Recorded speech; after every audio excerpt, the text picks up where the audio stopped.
Hi friends, എല്ലാവർക്കും Angel കിച്ചണിലേക്ക് ഒരിക്കൽ കൂടി സ്വാഗതം.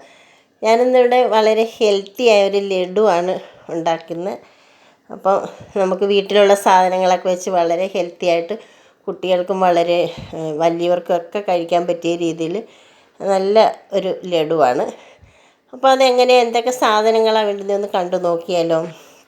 ഫ്ലാക്സ് സീഡ്സ് ഒരു അര കപ്പ് എടുത്തിട്ടുണ്ട്. കറുത്തതും വെളുത്തതുമായിട്ടുള്ള എള്ള്, കുറച്ച് ബദാം, ഒരു തേങ്ങയുടെ പകുതി ചിരകിയത്, 2 ഏലക്കായി, ഒരു 20 ഈന്തപ്പഴം കുരു കളഞ്ഞ് നമ്മൾ എടുത്തിട്ടുണ്ട്. കുറച്ച് അവൽ, ഒട്ടേരിയുടെ അവലാണ് എടുത്തേക്കുന്നത്. പിന്നെ കപ്പലണ്ടി, വറുത്ത കപ്പലണ്ടിയാണ്, തൊലി കളഞ്ഞത്. പിന്നെ എങ്ങനെയാണ് ഉണ്ടാക്കുന്നതെന്ന് കണ്ടു നോക്കിയാലോ. ഒരു പാൻ ചൂടാക്കാൻ വെച്ചിട്ടുണ്ട്. അതിലേക്ക് നമുക്ക് ആദ്യം ഫ്ലാക്സ് സീഡ്സ് ചേർത്ത് കൊടുക്കാം.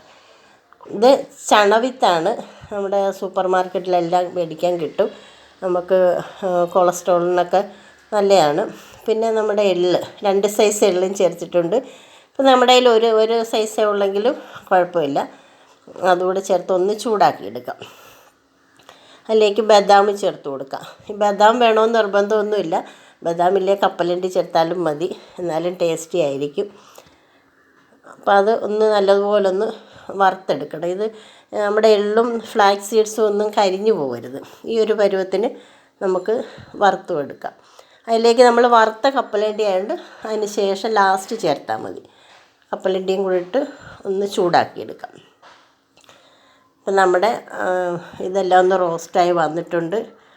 അപ്പം നമുക്കിനി അത് ഒരു പാത്രത്തിലോട്ട്, ഗ്യാസ് ഓഫ് ചെയ്തിട്ട് പാത്രത്തിലോട്ട് തണുക്കാൻ വേണ്ടി മാറ്റി വയ്ക്കാം. കുറച്ചൊന്ന് തണുത്തതിന് ശേഷമാണ് നമ്മളിത് മിക്സിയിൽ പൊടിച്ചെടുക്കുന്നത്. അപ്പോൾ അത് പാത്രത്തിലോട്ട് മാറ്റിയിട്ട് നമുക്ക് ഈ പാൻ തന്നെ വെച്ചിട്ട് ഒരു ടേബിൾ സ്പൂൺ നെയ്യ് ഒഴിച്ച് കൊടുക്കണം.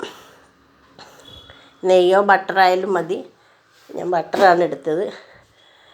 അപ്പോൾ അത് ഉരുകി വരുമ്പോൾ നമ്മൾ അതിലേക്ക് എടുത്ത് വെച്ചേക്കുന്ന അവലും തേങ്ങയും കൂടെ ചേർത്ത് കൊടുക്കാം. ഇത് രണ്ടും കൂടെ നല്ലതുപോലെ ഒന്ന് വറുത്തെടുക്കണം. തേങ്ങയുടെ പച്ച ചുവയൊക്കെ ഒന്ന് മാറി അവലൊക്കെ ഒന്ന് നെയ്യ് കിടന്നൊന്ന് റോസ്റ്റ് ആവണം. അപ്പോൾ അതൊന്ന് റോസ്റ്റായി വന്നിട്ടുണ്ട്. ഇനി ഇതിലേക്ക് ഒരു കാര്യം ചേർക്കാൻ മറന്നുപോയി, ചെറിയ ജീരകവും നമ്മുടെ ഏലക്കായും കൂടി ഈ ഒരു സമയത്ത് നമുക്ക് ചേർത്ത് കൊടുക്കാം. ചെറിയ ജീരകം എന്ന് പറയുമ്പോൾ നല്ലൊരു മണത്തിന് വേണ്ടിയാണത്, നല്ല മണമാണ്. അപ്പോൾ ചെറു ജീരകം 2 ഏലക്കായും കൂടെ ചേർത്ത് ഒന്നുകൂടെ ഒന്ന് മൂപ്പിച്ചെടുക്കാം. അപ്പം നമ്മുടെ അവലും തേങ്ങയും എല്ലാം കൂടെ ഒന്ന് റോസ്റ്റായി വന്നിട്ടുണ്ട്. ഇതിലേക്ക് നമുക്ക് ഒരു ശകലം ഉപ്പ് ചേർത്ത് കൊടുക്കുക, ഒരു പിഞ്ച് ഉപ്പ് കൂടെ ചേർത്ത് ഒന്ന് മിക്സ് ചെയ്ത് എടുക്കുക. നമ്മൾ നേരത്തെ തണുക്കാൻ വറുത്ത് വെച്ച് അതെല്ലാം കൂടെ മിക്സിയിലിട്ടിട്ട് കാഷ്യൂനട്ടൂടെ ഞാൻ 2-3 ഇട്ടിട്ടുണ്ട്. അന്നേരം ഞാൻ പറഞ്ഞില്ല, അതൊന്ന് നല്ലതുപോലെ പൊടിച്ചെടുത്തിട്ടുണ്ട്. അതിലേക്ക് നമ്മുടെ തേങ്ങയും അവലും വറുത്തതും കൂടെ ചേർത്ത് കൊടുക്കുക. ഈന്തപ്പഴവും കൂടെ ചേർക്കുക. ഈന്തപ്പഴം ഇല്ലെങ്കിൽ നമുക്ക് അതിന് പകരം ശർക്കര ആയാലും ചേർക്കാവുന്നതാണ്. എന്നിട്ട് അതെല്ലാം കൂടെ നല്ലതുപോലെ ഒന്ന് പൊടിച്ചെടുക്കാം. എന്നിട്ടൊരു ബൗളിലോട്ട് മാറ്റിയതിന് ശേഷം നമ്മുടെ കയ്യിൽ വെച്ചിട്ട് ലഡുവിൻ്റെ ഷേപ്പിൽ നമുക്കത് ഉരുട്ടിയെടുക്കാം. ഇതൊക്കെ ഉരുട്ടുന്നതൊക്കെ ഏഞ്ചലാണ് ലഡു ഷേപ്പൊക്കെ ആക്കുന്നത്. അതിന് ശേഷം നമ്മുടെ തേങ്ങാപ്പീരയിലിട്ടൊന്ന് എല്ലായിടും ഒന്ന് ഉരുട്ടി തേങ്ങാപ്പീര എല്ലായിടും ഒന്നാക്കിയാൽ നല്ലൊരു ടേസ്റ്റാണ്. അതിനകത്തൊരു നട്ട്സും കാഷ്യൂനട്ടും മുന്തിരിയും വെച്ചിട്ടുണ്ട്. നമുക്ക് ഇഷ്ടമുള്ള നട്ട്സൊക്കെ ചേർക്കാം അതിൽ. അപ്പോൾ അങ്ങനെ നമ്മുടെ ലഡു ഇവിടെ റെഡി ആയിട്ടുണ്ട്. സൂപ്പർ ഹെൽത്തി ലഡു റെഡിയായി. അപ്പോൾ എല്ലാവരും വീട്ടിൽ ഉണ്ടാക്കി നോക്കണം.